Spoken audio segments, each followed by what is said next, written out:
ओम तत्सत। दाता याद है। आज मन है कि एक गंभीर सामाजिक मुद्दे पर आपसे बात करूं, जो कि हाल ही के 3 दिन पहले के मेरे व्यक्तिगत अनुभव पर आधारित है। जो मन में विचार आया उस अनुभव के बाद, वो था कि धर्म के नाम पर क्या हम भक्ति को पाल रहे हैं या किसी सामाजिक कुप्रथा को। त्रिलोकपुर में माता बाला सुंदरी का मंदिर मानो स्वर्ग से उतरी कोई दिव्य कल्पना हो, तराइयों में बसा, जहां हवा में अगरबत्ती की खुशबू घुली होती है और मंदिरों की घंटियों की गूंज घाटी में आत्मा को पुकारती प्रतीत होती है।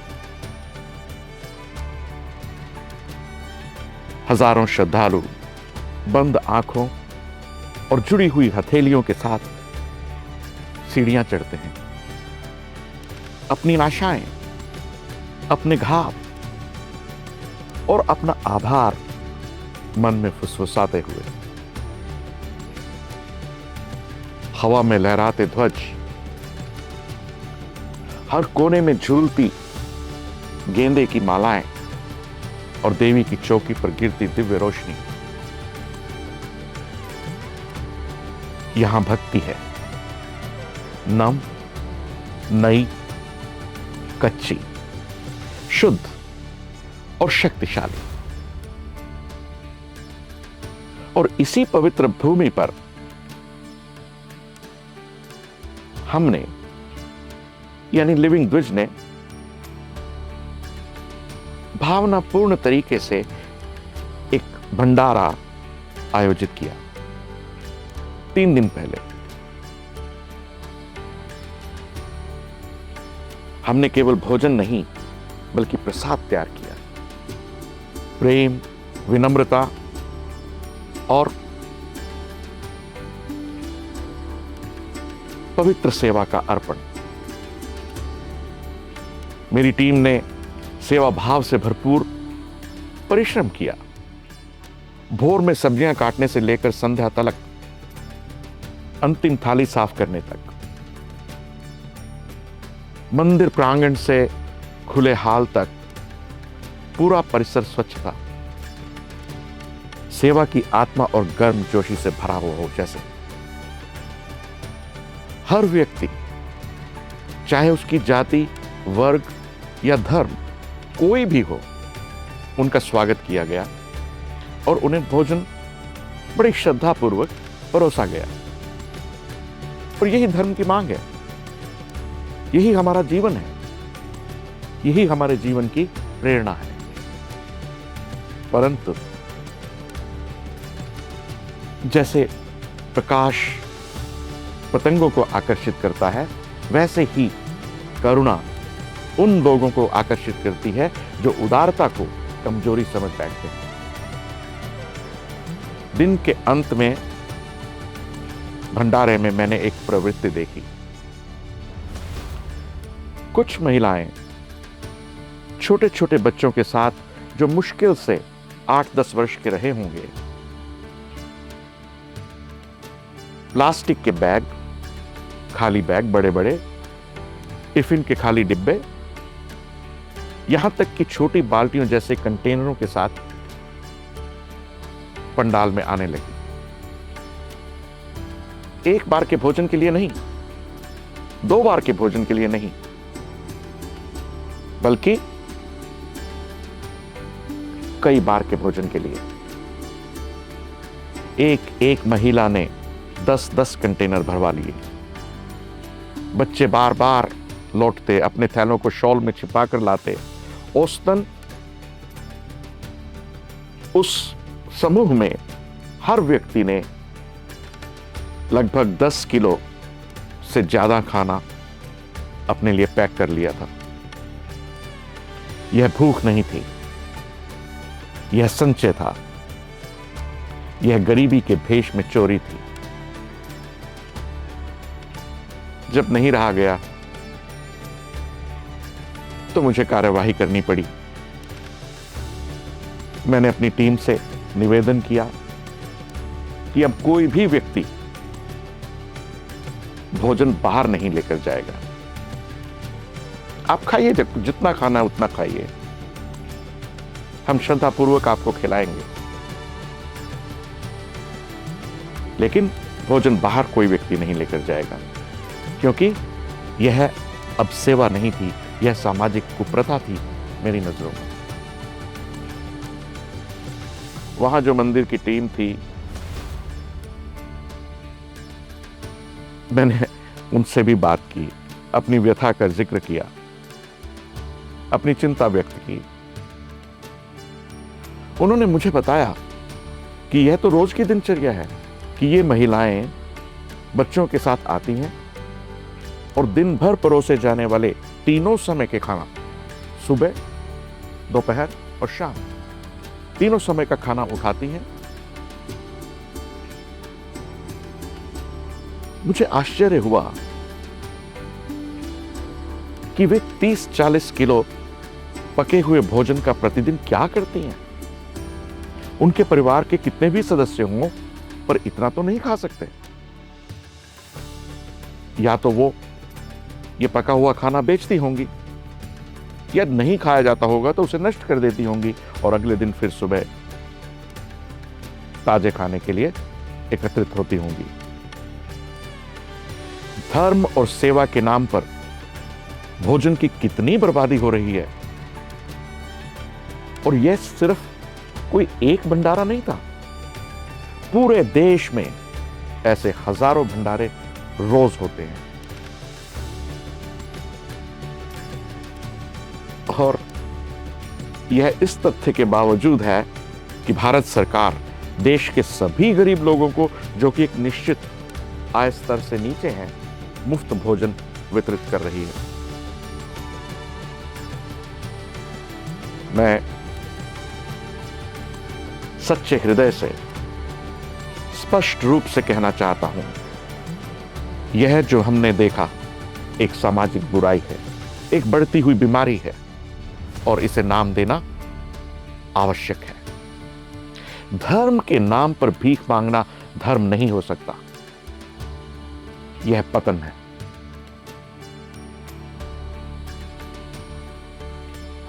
यह तो ऐसे ही हुआ कि जिस प्रकार सती प्रथा को कभी झूठे ढंग से सही ठहराया जाता था, उसी प्रकार यह अनुष्ठानिक निर्भरता अब एक सामान्यकृत बुराई बनती जा रही है। हम मंदिरों को आलसी लोगों के लिए मुफ्त भोजन के अड्डे बनने की अनुमति दे रहे हैं। बच्चे जिन्हें स्कूल में होना चाहिए, यह सीख रहे हैं कि जीवन में चतुराई और चालाकी से सब कुछ पाया जा सकता है। और जब यह मुफ्त का खाना खत्म होगा तो क्या बचेगा? एक ऐसा मन जो हकदारी का आदी हो चुका है, एक आत्मा जो आसानी से भ्रष्ट की जा सकती है, हो सकती है, एक रास्ता जो अंततः अपराध और आतंकवाद तक जाता है। हां, आतंकवाद। क्योंकि जब आप एक पीढ़ी को यह सिखाते हैं कि भोजन और जीवन जीना बिना श्रम, बिना ईमानदारी और बिना कर्म किए भी मिल सकता है, तो आप उस पीढ़ी को यह भी सिखाते हैं कि जब वह भ्रम टूटे तो वे कुछ भी हथिया सकते हैं, कुछ भी कर सकते हैं, हिंसा भी। और यह मानने की भूल ना करें कि ये सब असहाय लोग थे। उनमें से सब सक्षम थे, सब के सब चालाक थे और भली बात ही जानते थे कि वे क्या कर रहे हैं। यह गरीबी नहीं थी, यह अवसरवाद था, यह श्रद्धा और सेवा का सूक्ष्म शोषण है। उन लोगों द्वारा जो यह जान गए हैं कि मंदिर उनके लालच के लिए आसान निशाने हैं। तो मैं पूछता हूं कि यह देश कहां जा रहा है?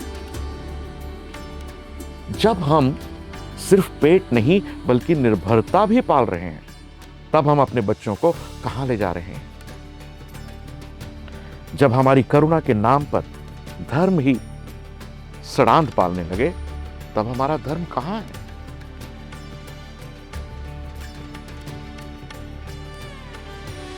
देर शाम जब मैं घर वापस आया तो मैं अभी भी परेशान था। मन में कुछ अजीब सी व्यथा थी, दुख था, तकलीफ थी। जब नहीं रहा गया तो मैंने मंदिर के प्रभारी प्रबंधक, जो मैनेजर इंचार्ज, उनको फोन किया और अपनी भावनाएं बताई। उन्होंने मेरी बात समझी और मुझसे इस बारे में एक संक्षिप्त संदेश, एक मैसेज व्हाट्सएप पर लिखने को कहा ताकि वे उचित कार्रवाई कर सकें। इसलिए मैंने उन्हें एक व्हाट्सएप मैसेज संक्षिप्त में लिखा। अगले दिन 18 तारीख को, 18 मई को, 17 मई का भंडारा था। उनका जवाब तो अभी तक नहीं आया, पर मैंने उन्हें क्या लिखा था? मैंने लिखा, विजयपाल जी, जय माता की, कल आपसे बात हुई, अच्छा लगा। माता रानी की कृपा से सब कुछ अच्छे ढंग से हो गया। सारे कर्मचारी बहुत ही समझदार और मेहनती लगे। रसोई घर से लेकर हॉल तक शुरू से आखिर तक पूरी सफाई थी। आपको और आपकी पूरी टीम को हमारी तरफ से बहुत बधाई एवं शुभकामनाएं। मैंने आगे लिखा, जैसा कि मैंने कल जिक्र किया था कि एक चीज से मन बहुत दुखा, व्यथित हुआ। वह ये कि अंत में कुछ गरीब लोग, फिर ब्रैकेट में लिखा औरतें, अपने 8-10 साल के बच्चों के साथ कंटेनर्स और प्लास्टिक के लिफाफों में खाना भरवाने लगे थे। आश्चर्यजनक यह था कि वे बार बार नए कंटेनर्स और लिफाफा लेकर आते थे। औसतन एक व्यक्ति ने 10-10 बार लिफाफे भरवाए। जिसके बाद मैंने अपने स्टाफ को, जो सर्व कर रहे थे, उनको मना कर दिया कि किसी को भी बाहर खाना ले जाने के लिए सर्व ना किया जाए। एक एक व्यक्ति पहले ही कम से कम 10-10 किलो भोजन बनवा चुका था, पर फिर भी उनका मन था कि भर ही नहीं रहा था।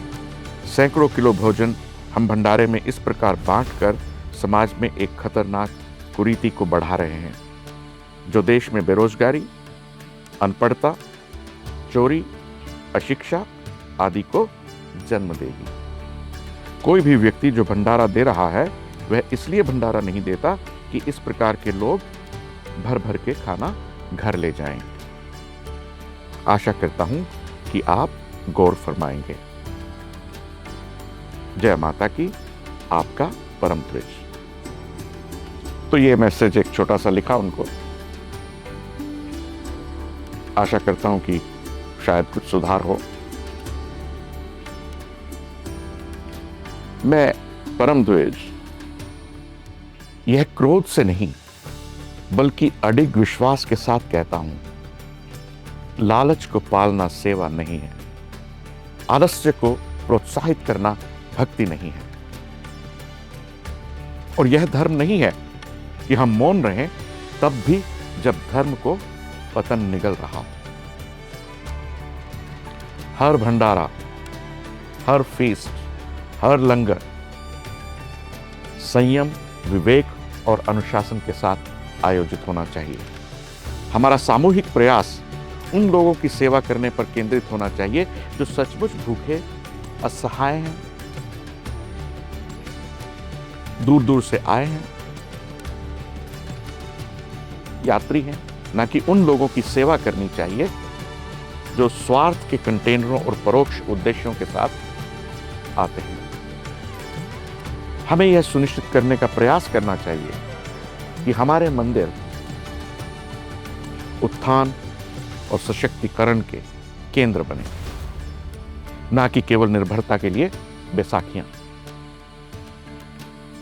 ऐसा करते हुए आइए हम एक ऐसा वातावरण विकसित करें जहां आध्यात्मिक पोषण और सामुदायिक समर्थन पनपे, जो जरूरतमंदों को आत्मनिर्भरता और सम्मान की ओर ले जाए। मान लीजिए कि हम इस पर कोई कदम नहीं उठाते, मान लीजिए, तो उस स्थिति में हम अपने विश्वासों और मूल्यों के सक्रिय संरक्षक से अधिक गहन सामाजिक पतन में योगदानकर्ता बनने का जोखिम उठा रहे हैं। हमारे कर्तव्य की तात्कालिकता को अतिरंजित नहीं किया जा सकता। अपनी चुप्पी और निष्क्रियता से हम अनजाने में ऐसी प्रणालियों और संरचनाओं का समर्थन कर सकते हैं जो व्यापक अन्याय और असमानता को जन्म देती हैं। मेरा विचार है कि यह आवश्यक है कि हम इस अवसर पर आगे आएं, न केवल अपने विश्वास को कायम रखने के लिए, बल्कि सभी के लिए अधिक समतापूर्ण समाज को बढ़ावा देने के लिए भी। त्रिलोकपुर की घंटियां केवल जन श्रद्धा की ध्वनि न बने, बल्कि आत्मिक जागरण की गूंज भी बने।